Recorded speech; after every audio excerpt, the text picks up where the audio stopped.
Good morning on this Sunday as we welcome the light of daylight savings time. Hope you set your clocks ahead. We are so glad that you've joined us today. I'm Martha Sinkula, your service leader. Welcome to the Umpqua Unitarian Universalist Congregation. I really miss seeing all of you, and as we continue to meet through recorded services, we all are missing the beloved community of in-person services. Today marks the 1 year that we have been doing remote services. It seems like a lifetime, and hopefully we will be able to meet together again soon. So it's really important that we stay connected and try to get in touch with each other. Our speaker today is Reverend Reynolds. He will be available for an after-service Zoom discussion. Every Sunday check-in begins at 11:15, and current conversation begins at 11:30. And if you want to participate in our after-service discussions and haven't used Zoom, please call our office to ask for someone to assist you. And if you miss the after-service discussions, they are recorded, just like our services, you can view them anytime on YouTube. Services are generally uploaded on Saturday nights.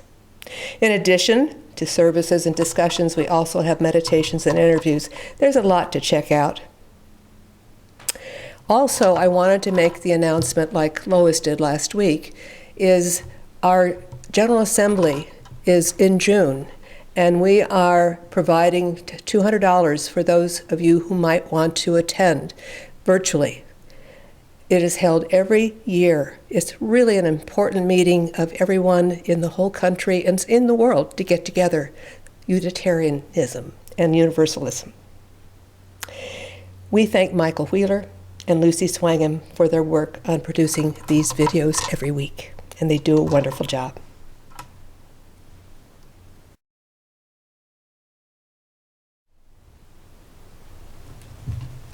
The words for our chalice lighting this morning are from the Reverend Lisa Friedman.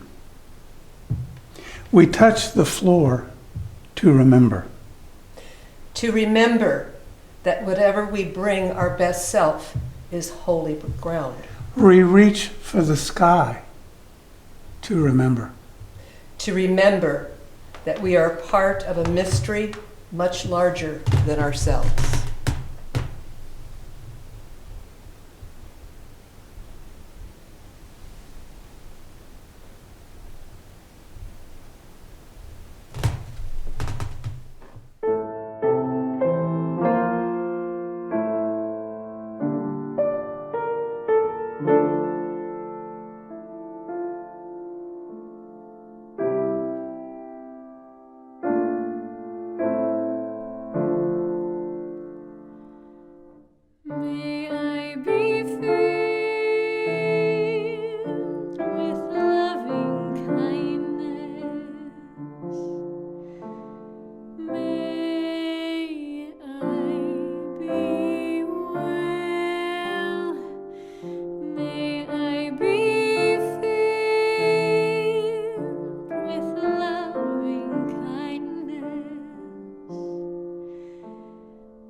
I invite you now to join in a time of silence and centering.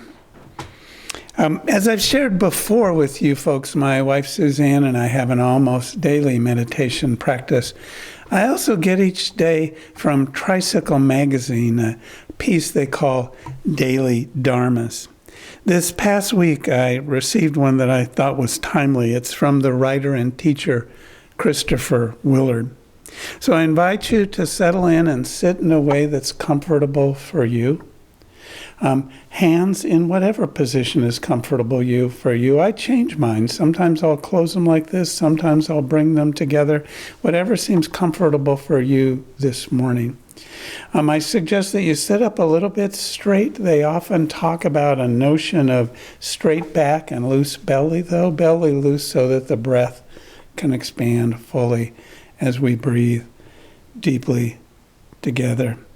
As I offer the following guided meditation.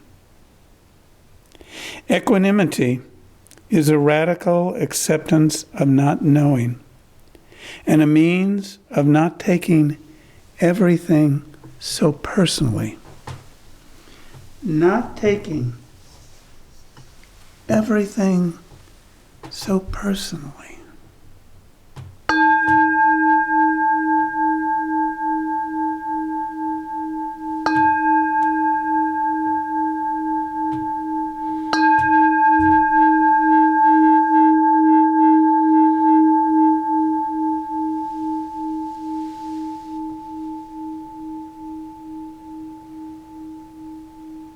Equanimity. A radical acceptance of not knowing. Not knowing. Equanimity. Not taking everything so personally. Not taking, not knowing.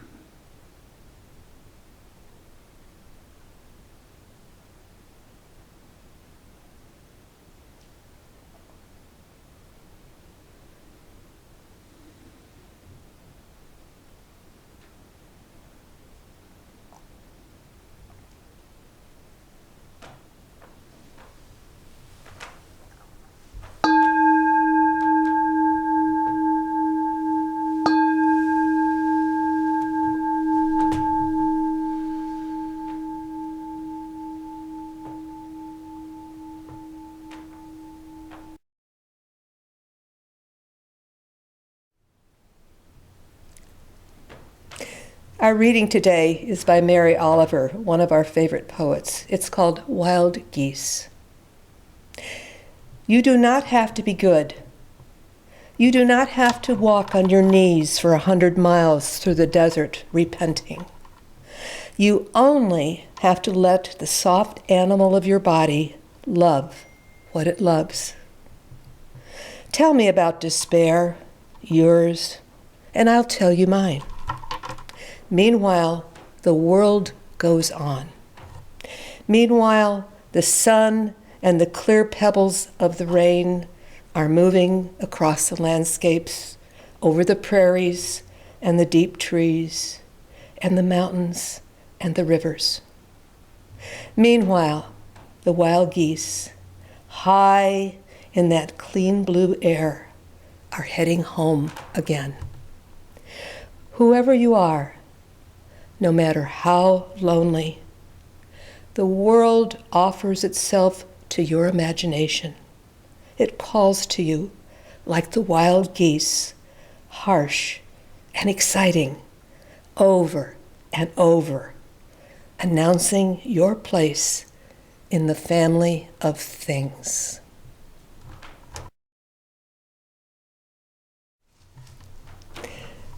Reverend Reynolds came to the ministry after a 30-year career as a preschool teacher and administrator at the University of Oregon. He has since retired to Eugene after serving churches in Oregon and Washington State as a hospital chaplain.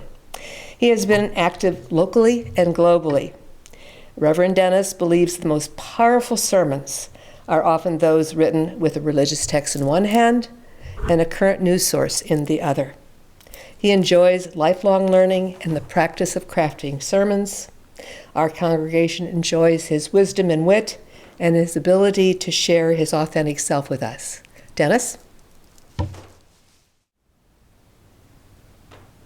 When Martha shared with me last month upcoming themes that you folks were planning for the year, and I looked at March, I was inspired to humbly seek to share some words with you about humility. In our culture, humility is not always the most valued of attributes. Yet learning to be humble can make our lives richer. First, let's clarify what this thing called humility might be. And I want to begin by starting with what it's not. Humility is not humiliation. You do not have to walk on your knees for 100 miles through the desert repenting. Humility is not the opposite of pride, though some teachings of the Catholic Church may suggest that is the case. When Pope Gregory I listed 7 virtues, which were framed as counterpoints to the 7 deadly sins, the virtue of humility was listed as number 7. And initially, the virtue of humility was seen as an antonym for the sin of pride. I'm a Unitarian Universalist, and I do not hold to such dualistic notions of good versus evil and what constitutes sin or wrongdoing. Pride, when it's seen as an affirmation of dignity, is a virtue.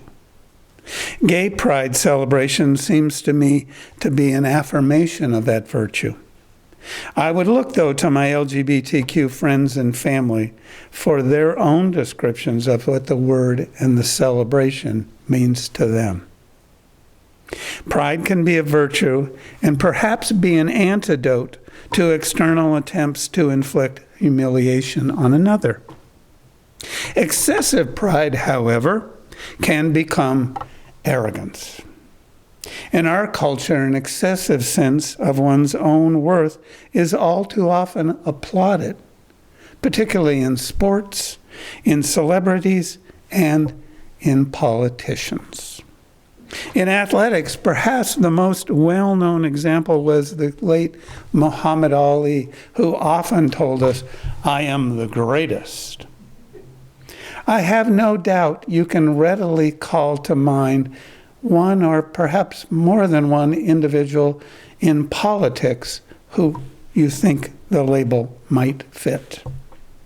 Such individuals would be well served by a good dose of humility. Humility was noted in Judeo-Christian teachings as a virtue long before being listed in 590 AD by the Pope as number 7.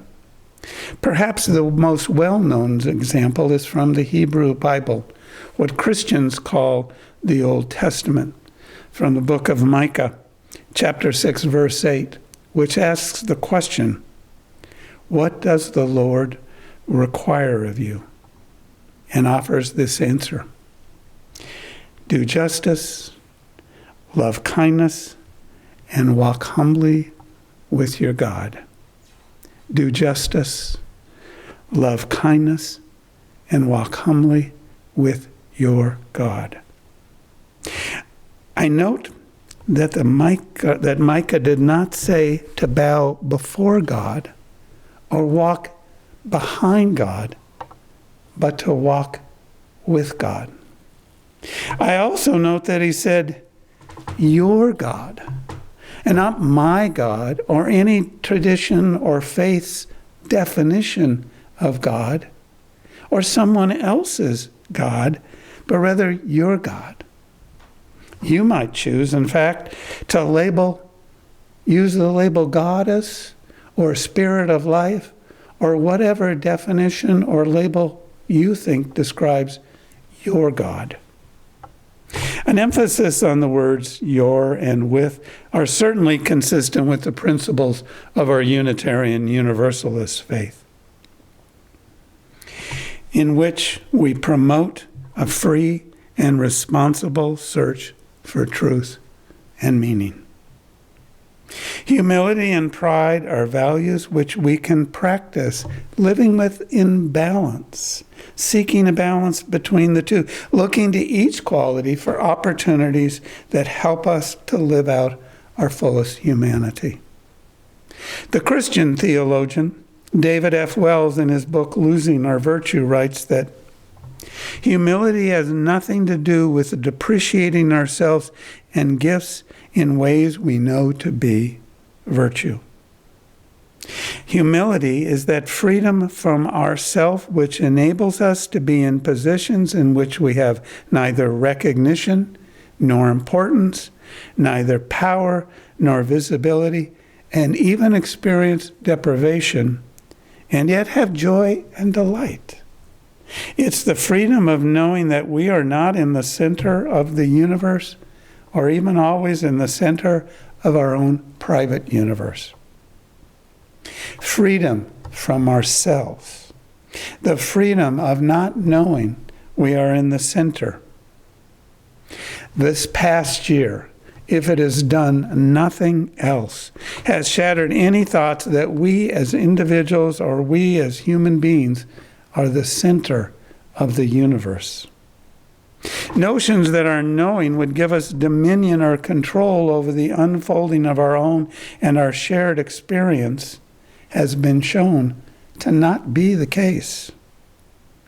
It seems, my friend, that we have all been humbled by a virus, a tiny entity too small for us to see. It was, as Martha noted, 1 year ago, the second Sunday in March, when I last stood before you in person and shared a sermon. None of us realized at that time that it would be the last time we'd be have an in-person service for a long time. We find ourselves today asking, how much longer will we need to live like this?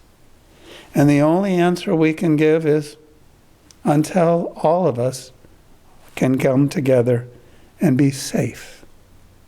How long will that be? We do not know. Some have sought to deny not doing. Early in the pandemic, there were assertions that the end would come and it would all be over by Easter. And that was last Easter. They proved to be false. I find admissions of my own limited individual and collective knowledge to be profoundly humbling. I found myself, as David Wells described it, to be in positions in which I have neither recognition nor importance, neither power nor visibility, and even experienced deprivation. That certainly has been a reality of the pandemic. And yet, I have joy and delight. Yes, in the midst of all of this, there has been much joy and much delight. As many of you know, I had a grandchild born last March, and he has brought immeasurable joy into our lives. We have another one due in late summer. This latter baby, gender as yet unknown, was conceived in coronavirus lockdown. And who knew that we could take such delight in the results of a runoff election in faraway Georgia?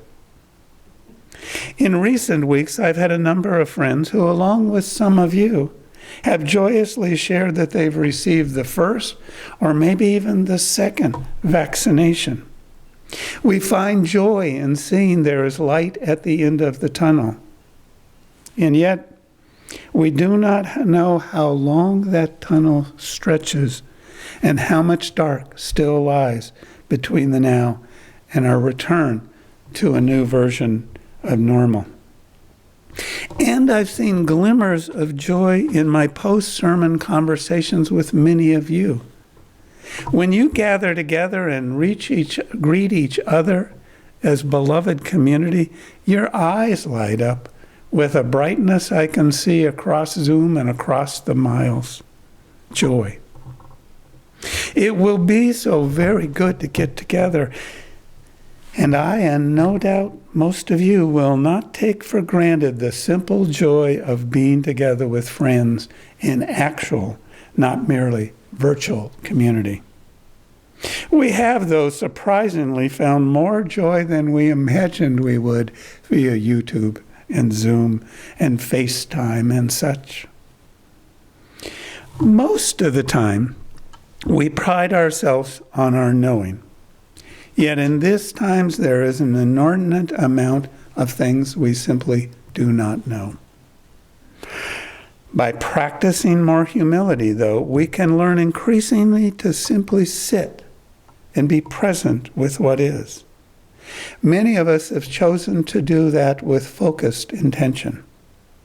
I will not be surprised if there is data out there somewhere that the number of persons who have embraced Buddhist or other forms of contemplative practice has increased significantly during the pandemic. In my least humble of times, I boldly affirm things that end up not being true. At such times, I need to admit my error, and I end up eating humble pie. A particular figure of speech, which means to admit one's error or accept defeat, has an interesting origin. It comes from meat pies made from mumbles, or the innards of a deer. Such a pie ended up being the food of the common humble folks, while the aristocracy ate pies filled with finer cuts of venison. To admit errors, to eat humble pie can have practical benefits, especially in leadership roles. I recently encountered an article in the Australian Times. The Australian Times, isn't the internet wonderful? It was entitled, "Why Eating a Piece of Humble Pie Makes for Good Leadership." It reported that when it comes to the best leaders, a slice of humble pie might be just what the CEO ordered. As research from a leading Australian university shows that humility is a critical leadership trait for cultivating cohesive, high-performing teams. It's an interesting fact, especially given that leaders are more commonly aligned with the characteristics of competence, charisma, and influence. But in a post-COVID era, when remote work is increasingly likely, understanding the nuances of good leadership is more important than ever, researchers report. The lead researcher, Dr. Chad Chiu, from the University of South Australia's Centre for Workplace Excellence, said, "Leader humility is all about understanding interpersonal relationships and creating positive team norms." Our research shows that one strategy for leaders to simultaneously enhance goodwill and trust while reducing any negative relationships in their team is to express their humility. Humility is characterized by self-awareness, showing an appreciation of others, and modeling a culture of learning. I like that idea of a culture of learning. This research reminds us that good leaders realize they are not infallible. I would expand on that notion by saying that wise people realize that we are not infallible. Albert Einstein said, "A true genius admits that he knows nothing." Perhaps we can all embrace our ability to humbly acknowledge our errors through practice. A letter to the editor in the Eugene Register-Guard just this past week suggests such a practice. Diane Hilton wrote, "Our son has built a nonprofit called House United. To this end, he suggests that we should be listening as much as we speak. It all starts with each of us. One of his ideas is for us to stand in front of the mirror and say, 'I could be wrong.'" She continues, "We celebrate Pizza Day, National Goof Off Day, even Respect Your Cat Day. Maybe we could have a National We Could Be Wrong Day. I like the idea, for we could be wrong, and we could do a much better job of acknowledging it. I know that's very true for me. It was back on Mother's Day in 2019. Back in those good old days when we could get together in group, I was invited to be the guest minister at the Klamath Falls Unitarian Universalist Fellowship, where I had previously done contract work. Early in the service, I replicated a ritual I had led in other congregations on previous Mother's Day. I invited all the women in the room to rise and join in a unison reading of Julia Ward Howe's Mother's Day Proclamation. It's reading number 573 in our hymnal. Some of you may know it. Here are some fragments. Arise, all women who have hearts. Let women now leave home for a great and earnest day of counsel. Let them solemnly take counsel with each other as to the means whereby the great human family can live in peace. The proclamation was written in the days following the Civil War, when there was a call for Mother's Day to be Mother's Peace Day. I asked all of the men to remain seated and to just listen. As been the case when I had previously encouraged this division of the community, many were moved by the experience. I noticed, though, shortly after the re-beginning began, that one person had abruptly left the room. I did not make much of it until at the end of the service, which in this small fellowship includes time for some discussion. A young member of the congregation told me why they thought the person had left. It seems the one who left identifies as gender non-binary. And when I had divided the congregation between men and women, I had left no place for them in their beloved community. I tried to respond in my own defense, and I blurted out something about, well, they could have decided to either rise or remain seated. They could have had that choice. And I explained how in the body of the sermon I actually had used more gender-inclusive language, and then stopped and said, no, you're right. I was wrong. I made an error. I chowed down that morning on a healthy serving of humble pie. I'm pleased to report that the individual who had left came back during coffee hour, approached me, and explained for themselves why they had left. I listened, thanked them for speaking out, and humbly apologized. I drove back to Eugene after the service. This meant I had plenty of time to think about how this guy Dennis, who prides himself on being inclusive in the rights of feelings of all, had left someone out. I had marginalized and excluded them. It was not a good feeling. Yet the experience of that day, left me with a profound sense, if I could have only had a do-over. But life gives us very few do-overs. What it does give us, though, is lots of frigging growth experiences. That day had reminded me of the important difference between intent and impact. I had certainly not intended to create hurt for anyone, but the impact of my poor planning had resulted in pain for that individual and for some of their friends. What I decided to do on my drive home was to send a letter of apology to the congregation that was shared via email. My note included appreciations to the individual who had courageously shared their hurt with me. Their pride and their courage and honesty had given me an opportunity to be humble and to learn. My eating humble pie in a more public way had offered a learning opportunity for all. In addition to being humbled by all that I do not know, I find myself with regularity being profoundly humbled by the amazing reality of all creation, the beauty that's all around us. Here in Oregon, we are blessed to be surrounded by so much natural beauty. Awe-inspiring and humbling sunrises arrive over our eastern mountains, and the clouds that often cluster over the Coast Range deliver to us some amazingly beautiful sunsets.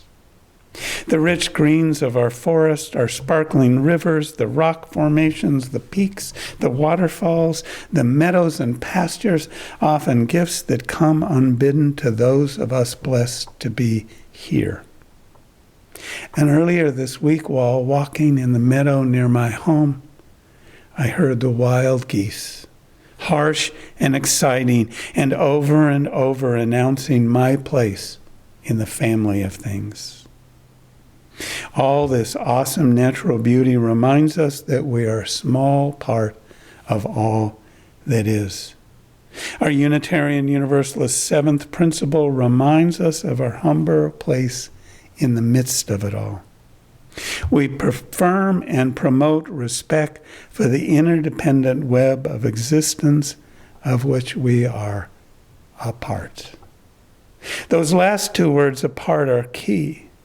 For we are just one part of an incredibly complex, interconnected, and interdependent system. We are not the central part, yet we are an integral part. I'd like to end today with the words of the Indian spiritual teacher, Sri Chinmoy. Humility is the expansion of one's real reality in a sweet, illumining, and fulfilling way. Humility is not the helpless surrender to something or someone else. Humility is not a frightened child. Humility is real receptivity in us. If we receive with devoted humility, then immediately our receptivity vessel increases. Humility is the secret of secrets for self-expansion, for world inspiration, and world transformation. May it be so.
The Reverend Richard Dick Kimball offered us these words.